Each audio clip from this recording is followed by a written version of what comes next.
Söykener her bir sözünüz, məğrur ömrünüzün her anı çetin.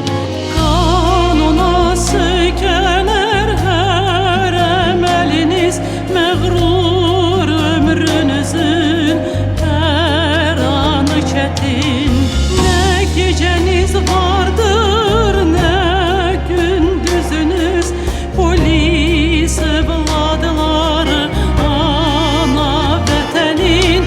Ne geceniz vardır, ne gündüzünüz, polis evladları ana vatanın.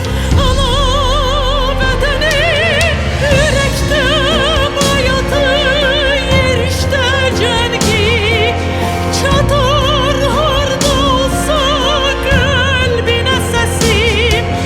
Her yerde zaman olsun ki beni koruyursan, beni polisim. Her yerde her zaman olsun ki beni koruyursan, beni polisim.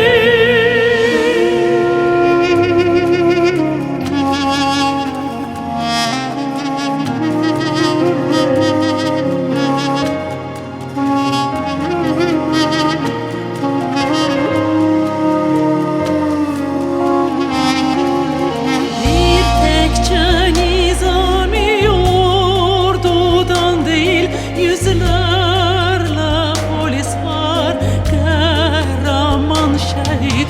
Her bir vatandaşın dostu, sirdaşı, polis neferiyle rütbeli zabit.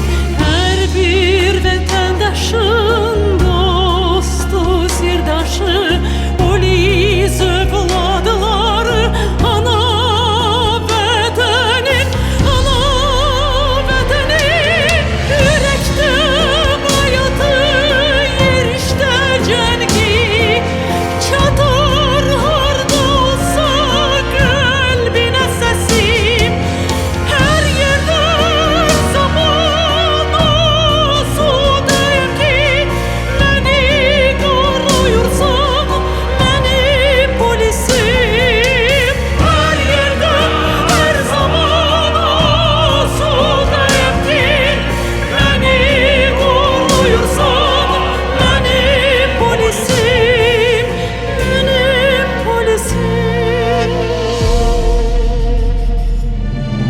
Herkesle saygıyla gelip görüşer, sadelik remzidir her takdimatı.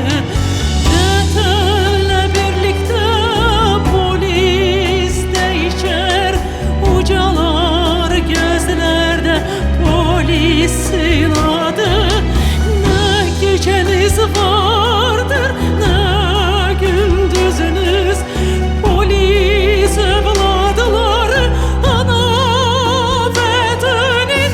Ana vatanın yürekte hayatı, yerişte cengi çatar harda olsa kalbine sesim. Her yerde her zaman olsun ki beni koruyursan, benim polisim.